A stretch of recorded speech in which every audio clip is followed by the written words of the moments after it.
Welcome to a Healthy Living video blog at workoutmaster.com. This is Ruben. And this is Aram. Today we're going to talk about holistic method of rehabilitation and the differences between holistic and allopathic. So let's start Or with traditional, absolutely. Or traditional, Western, whatever. whatever. I think they're both good.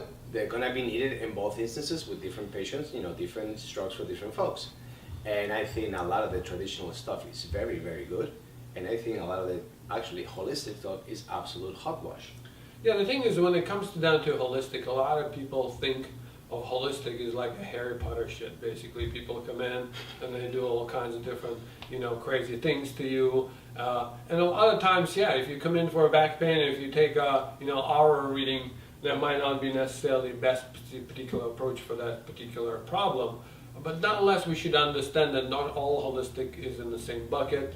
Not everything traditional is in the same bucket. Absolutely. There's a big differences. I've seen a lot of people, a lot of medical doctors don't like chiropractors. It's almost people don't understand what each other individual does. Mm-hmm. So I think it's very important for us to at least explain where we come from which way we come from.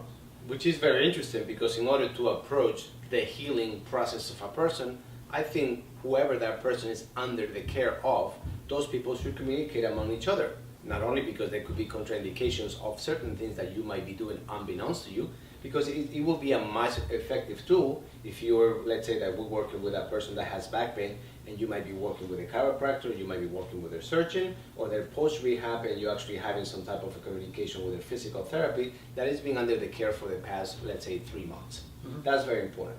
While also another point that we have to make is that traditional sense of rehabbing a person from an injury, let's say back pain, is that, in some instances, that person is going to need drugs because that person is in a lot of pain, and with having that pain, there's no way in hell that they're going to recover because pain itself will inhibit the function of muscles. Now, that person might be so far gone already with the trauma that they have, they do need surgery.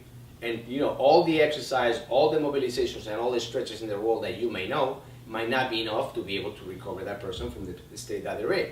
So there is going to be instances where you need surgery, there's going to be instances where you need drugs and physical therapy, and this might be instances where you actually need light therapy or sound therapy. And as every fairy as that might sound, I've been myself to sound therapy sessions and they're really, really powerful and healing. But is it going to help me, with tendonitis in my patellar tendon? It might not. It might not do a damn thing. I might need some soft tissue work and ice and electric stimulation, whatever that might be. I'll use that. But there is a process and there's a time for all kinds of different treatments. Is that the person has to adapt to their particulars. Now I want to make a point too that's very important. What's up? Go ahead. Oh, okay, good. Often people will not lend themselves to use a very holistic approach or a very traditional per se. You might have a person that the minute you say the word holistic, the first thing they do is that they tie out their behind and they're like, what are they gonna do to me? There comes the Harry Potter stuff, which they're not adapted to. They much rather be under the care of a doctor and go that route. Totally fine with me. And then you have other people that the minute you mention MD or orthopedic or surgery, whatever, the same thing happens to them from a different polarized state. And that person, they're thinking, I don't want to take drugs, I don't want to fall prey of the hands of a physical therapy, whatever person might be wonderful, and I definitely do not want surgery. Well, guess what? It depends on the condition that you are and what you're willing to do, that it will pretty much dictate for yourself the kind of approach that you're going to have to follow. If you're not going to be able to do everything that you have to do in a sense of a holistic way, then don't even bother those people, because all you're going to do is make your existence and their existence a living hell. However, just follow the advice of a doctor if that's what you want. And if the person doesn't want the advice of a doctor, then just go to somebody else that uses a more, I don't want to say comprehensive, because medicine is very comprehensive in a lot of instances, but an approach that entails more having to do with nutrition, the way you think about how you're moving and you shouldn't be moving, and the things that you're capable of, not capable of doing, that will add to the quality of your life. Yeah. Well, the thing is, if you find a holistic practitioner, it's also, you would want to see what this particular holistic practitioner is all about. Well, what is exactly well, the thing is that holistic, I've seen people say I'm a holistic practitioner, and then they're like, oh, like, shit, I think I'm holistic, and you're telling me, like, it's like, it's night and day. Right. Night and day. The guy might do like, and there's nothing, absolutely, like sound healing or iris reading or whatever it is that they do. Which is cool. At some points that is very valid, but Yes. not all the time. Yes. And the same thing also, the surgeries and drugs, they can be valid. Unfortunately, They're not very all valid. the time. There's a ton of really good research and really good people behind it trying to make life a much more pleasant experience for a lot of people. Just because we think of pharma, not everybody that is painted red with horns and a trident trying to screw people. No, there's a really good people. They're actually their life quest is to find out what kind of chemicals can we add to the body to create some form of a change that's for the betterment of the person. But I think it's very important for everybody within the field of rehabilitation to start looking around a little bit more.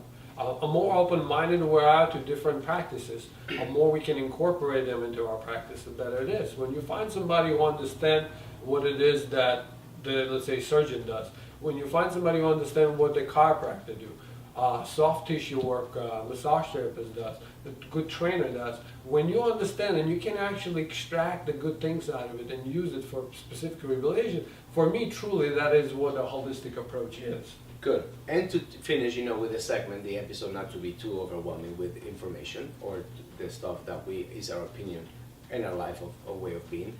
I think health, like it was very well put by the words of Paul Chek, is a do-it-yourself project. You have to take initiative to making yourself better.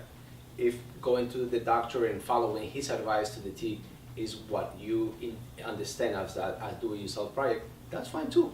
But if you want to take a more proactive, advance on how you want to take care of yourself and be more on top of things you yourself, you dictate where your ship goes, then you have to do that, and you have to do it in a very smart way, and you should not blame yourself whether things work or don't work. It's all a learning process. It's all a process of getting to know what your body needs and doesn't need, and how you're going to go about it to taking care of it.